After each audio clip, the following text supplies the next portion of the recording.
हमें थोड़ा पीछे का सीन दिखाया जाता है म्यूजिक कॉलेज, जहाँ सभी लोग अपना प्रैक्टिस कर रहे होते हैं। लेकिन तभी वो लोग किसी को देखकर हैरान हो जाते हैं, क्योंकि वहाँ पर रोवन आया होता है, जिस पर उस बॉय को लगता है कि रोवन म्यूजिक के लिए आया है। तो वो कहता है हमारे पीछे अचानक से अब हमारी बारी है, जिस पर रोवन आते हुए कहता है सॉरी, और स्यूनिल के मेडिसिन को लेते हुए कहता है मैं अपनी कोई चीज भूल गया हूँ। और वो काफी सीरियस होता है, काफी हैरान होता है, क्योंकि हमें पता है रोवन के ट्रॉमा के बारे में।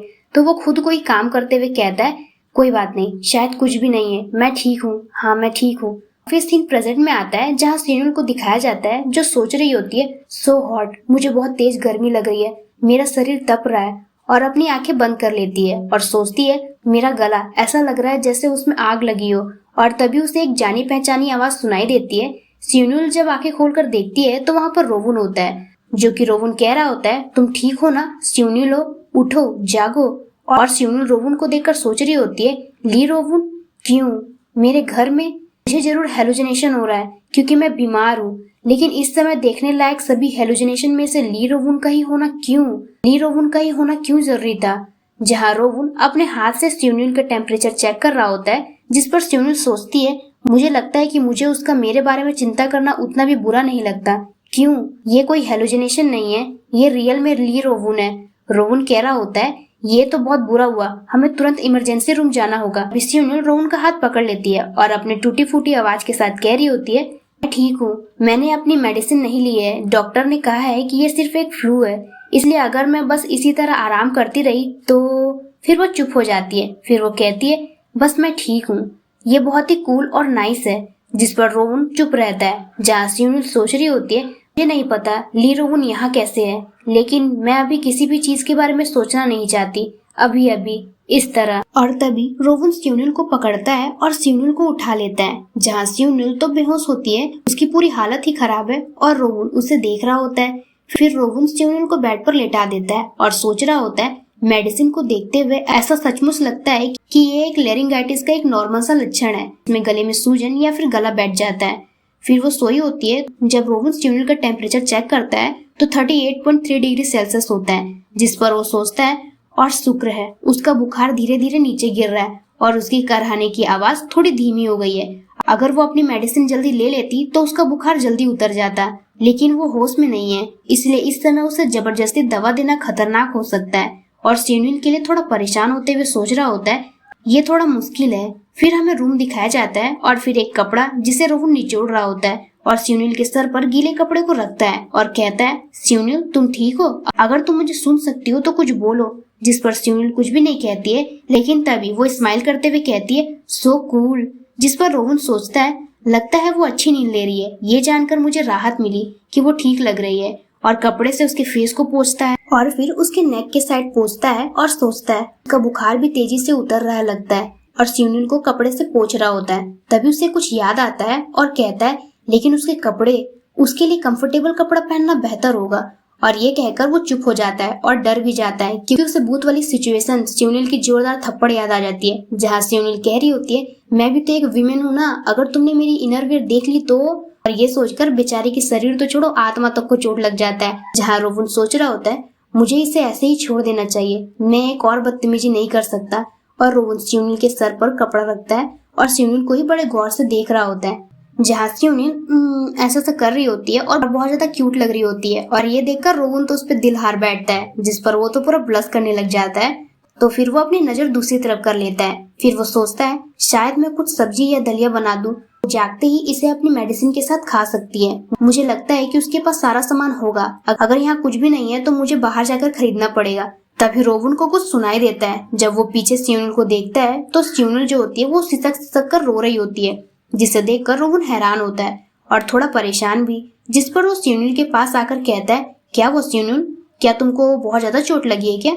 लेकिन स्यूनिल जो कि रो रही होती है और तभी वो रोते रोते मॉम कहती है, जिस पर रोवन भी समझ जाता है। तो वो कहता है क्या तुमको बुरा सपना आ रहा है? और स्यूनिल के आंसू को पोंछता है और कहता है स्यूनिलो, ये सिर्फ तुम्हारे शरीर का दर्द की वजह से है, अगर तुम एक पल के लिए जाकर वापस सो जाती हो तो तुमको बेहतर महसूस होगा।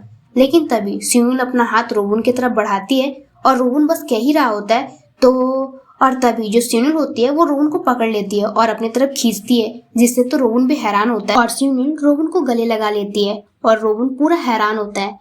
हैरान के मारे वो तो पूरा सुन्न हो जाता है और ब्लश कर रहा होता है। फिर वो सोचता है मुझे क्या करना चाहिए, ऐसा नहीं है कि हम पिछली बार की तरह किसी टाइट स्पेस में फंस गए, मुझे ऐसी किसी चीज की उम्मीद नहीं थी। और तभी स्यूनिल कहती है नहीं मत जाओ मत जाओ, रोते रोते कह रही होती है मुझे अकेला मत छोड़ो, मत जाओ प्लीज मत जाओ। और रोहन ये सब सुनकर हैरान होता है। फिर वो पास्ट की कुछ सीन को याद कर रहा होता है जब रोहन स्यूनिल का हाथ पकड़ा होता है और कहता है क्या तुम ये कर सकती हो, मुझे बस एक बार और गले लगाओ। जिस पर स्यूनिल वहाँ बैठती है और रोहन को गले लगाती है उसे कंफर्टेबल करने के लिए, क्योंकि उस टाइम पर जो रोहन है बहुत ज्यादा पैनिक कर रहा होता है, उसकी पूरी बॉडी कांप रही होती है।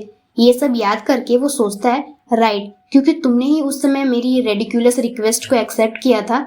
और स्यूनिल के बैग को पकड़ते हुए सोचता है इसलिए, और उसे कंफर्टेबली गले लगा लेता है, क्योंकि उस टाइम पर स्यूनिल ने रोहन को गले लगाया था, तो इस बार रोहन जो है वो स्यूनिल को गले लगा रहा है। जहाँ हमें स्यूनिल के सपने को दिखाया जाता है, जहाँ स्यूनिल कहती है मॉम आई एम सॉरी, रोने धोने के लिए आई एम सॉरी, अब से मैं अच्छी बच्ची बनकर रहूंगी, मत जाओ प्लीज। लेकिन उसकी मॉम वहाँ से बस जा ही रही होती है। जहाँ स्यूनिल सोचती है मेरे बचपन की सबसे शुरुआती यादों में मेरी मॉम प्रिटी ड्रेस पहनती थी और पियानो को प्रिंसेस की तरह बजाती थी। उनके नए कपड़े धीरे धीरे कम होने का कारण और उनके चेहरे पर छोटे छोटे चोट के निशान दिखने लगे। मुझे ये बात बड़े होने के बाद समझ में आई, ये मेरी फादर की शराब की लत के कारण से हुआ था, जो कि किसी कंपनी की शेयर की कीमत में लगातार हो रही गिरावट के कारण था। और वो दिन मैं कभी नहीं भूल सकती जिस दिन मॉम की खूबसूरत हाथों पर भारी पट्टियां बंधी हुई थी। उस दिन मॉम को ये सेंस हो गया था कि वो कभी पियानो नहीं बजा पाएगी और वो असहनीय दर्द में अकेले ही डूब गई होगी। काश मैं मॉम के घाव भर सकती। अगर मैंने बचकाने हरकत ना किए होते या मॉम मुझे छोड़कर नहीं जाती। तभी वो थोड़ा हैरान हो जाती है क्योंकि उसके सामने जिनयंग होता है, जो कि उसका बचपन का दोस्त है। स्यूनिल सोचती है जिनयंग भी, और मैंने उस समय उसे रोक लिया होता, क्या वो मुझे हर्ट करने से बच नहीं सकता था। ये कहकर वो मायूस हो जाती है और खुद से ही कहती है क्यों, क्या मैं। तभी उसे एक आवाज सुनाई देती है स्यूनिलो, और ये सुनकर उसकी तुरंत झट से आंख खुल जाती है और रोहन स्यूनिल को अपने हाथ से थपथपाते हुए कह रहा होता है स्यूनिल मैं तुम्हें छोड़कर नहीं जा रहा हूँ, तुम्हें इसे रोककर रखने की जरूरत नहीं है, इसमें तुम्हारी कोई भी गलती नहीं है, कोई बात नहीं ठीक है। और ये सुनकर स्यूनिल को भी अच्छा लगता है, वो थोड़ा कंफर्टेबल हो जाती है और रोहन प्यार से कह रहा होता है कोई बात नहीं ठीक है। और फिर हमें कुछ समय बाद का सीन दिखाया जाता है जहाँ स्यूनिल बेड पर बैठी होती है और सोच रही होती है ये कैसे हुआ, ली रोहन आखिरकार मेरे घर में खाना बना रहा है, सो एम्बैरेसिंग, उसे मेरा एड्रेस कैसे पता चला और पासकोड भी, एक मिनट, उसे सबसे पहले ये कैसे पता चला कि मैं बीमार हूँ। और अपने फोन को चेक करने जा रही होती है और सोचती है मुझे पूरा यकीन है कि मैंने ये बात सिर्फ सूजियों को ही बताई थी, रुको अब मुझे ये मत बताना।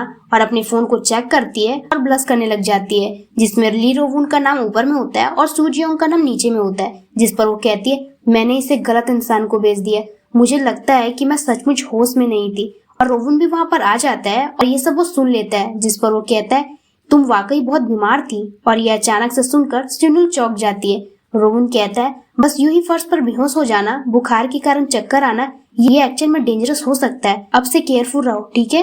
और एक हेल्थी फूड बनाकर लाया होता है, जिस पर स्यूनिल बेड पर बैठी होती है और कहती है ओह राइट थैंक्स।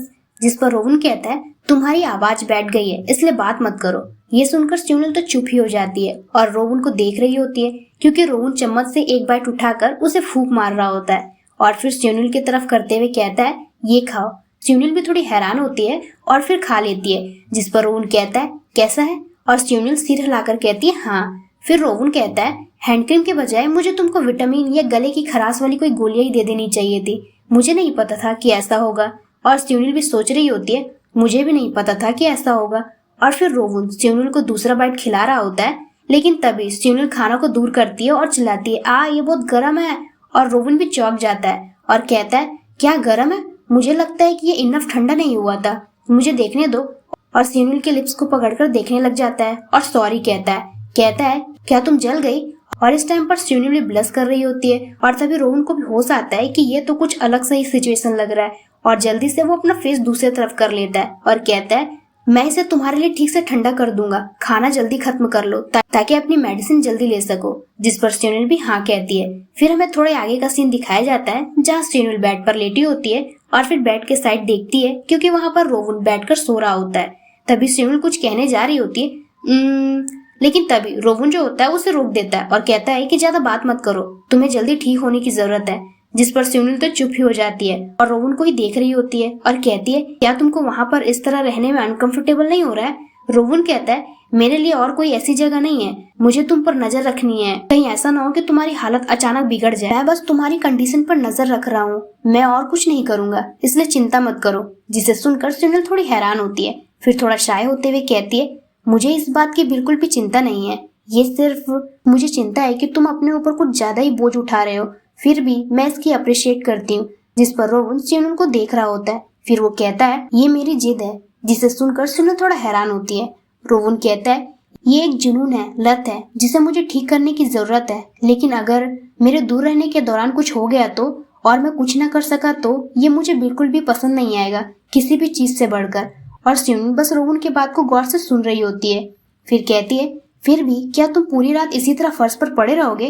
रोवन कहता है, हाँ, अगर मुझे नींद आने लगे तो मुझे माफ कर देना, लेकिन मैं थोड़ी देर के लिए फर्श पर लेट जाऊंगा। तभी स्यूनिल कहती है, आओ यहाँ लेट जाओ। रोवन वहाँ देखता है जहाँ स्यूनिल उसे अपने साथ बेड पर सोने के लिए कहती है और कहती है, जल्दी करो, मुझे इससे कोई प्रॉब्लम नहीं है। इससे पहले जिस साउंड प्रूफ बूथ में हम साथ में फंसे हुए थे उसकी तुलना में ये बेड तो एक्चुअल में बहुत बड़ा है। मेरी देखभाल करने आए पर्सन को फर्श पर लेटे रहने देना मुझे बहुत ज्यादा गिल्टी फील करवा रहा है। और स्यूनिल को पता है कि रोवन उसकी बात तो मानेगा नहीं, इसलिए वो थोड़ा सा बहाना बनाते हुए कहती है, ऐसा लग रहा है कि मेरे शरीर में ऑक्सीटोसिन की बहुत कमी हो रही है या फिर कुछ ऐसा ही।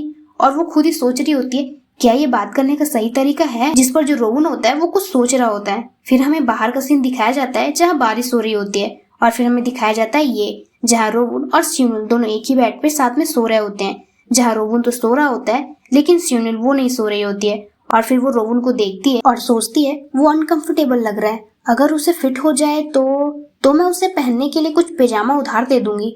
और रोवन को सोचकर कहती है, ये हैरानी की बात है कि वो उस पर्सन के लिए कितना हट्टा कट्टा है जो हर समय से पढ़ाई करते रहता है और उसके और रोवन की हाइट में तो जमीन आसमान का अंतर है।